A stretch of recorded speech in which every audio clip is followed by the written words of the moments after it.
Diary entry number 7. What I believed then. Welcome back to the Nervous System Diaries. I'm a soft-spoken survivor. Today's diary entry is called What I Believed Then. This one is difficult for me because time has a funny way of changing perspective. There are things I believed with my whole heart back then that I no longer believe today. There are events I experienced through fear that I now understand through a different lens. And maybe that's part of healing, not changing the facts, but understanding them differently.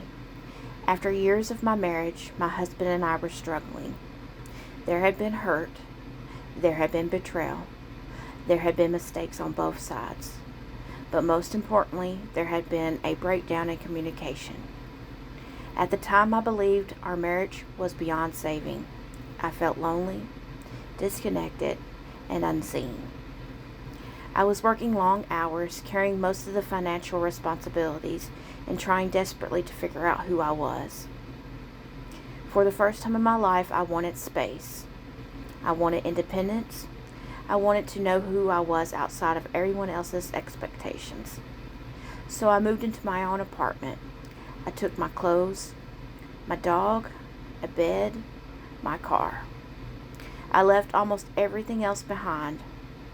I wasn't running towards someone else. I was trying to find myself. At least that's what I thought. At first, I told my husband he could still come over. I really believed we could work on things. But as time went on, the distance between us grew.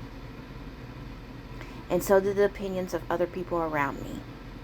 Everyone seemed to have advice. Everyone seemed to know what I should do. Everyone seemed to have an opinion about my marriage. And guess what? I listened. More than I should have. At the time, I thought they were helping me. Looking back now, I realize that some of the most important conversations should have happened directly between my husband and myself.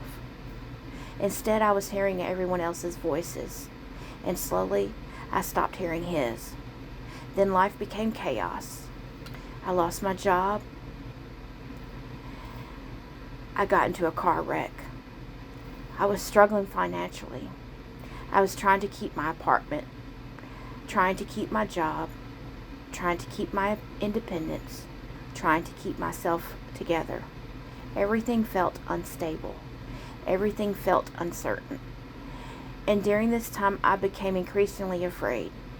People told me they had seen my husband around town. Neighbors mentioned seeing his car.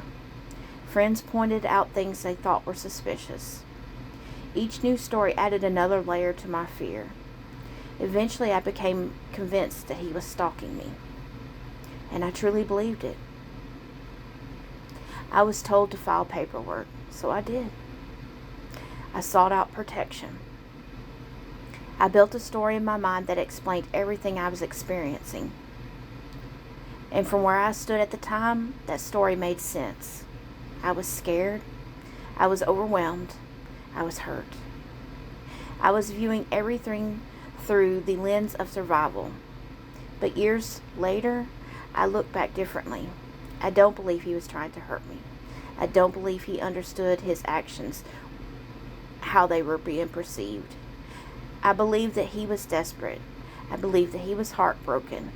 I believe he was trying to hold on to a marriage that was slipping through his fingers.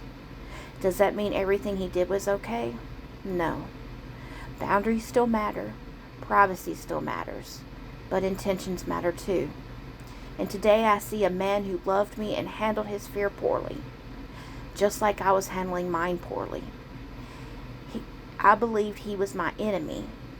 Now I think he was a wounded person reacting from his pain, the same way I was.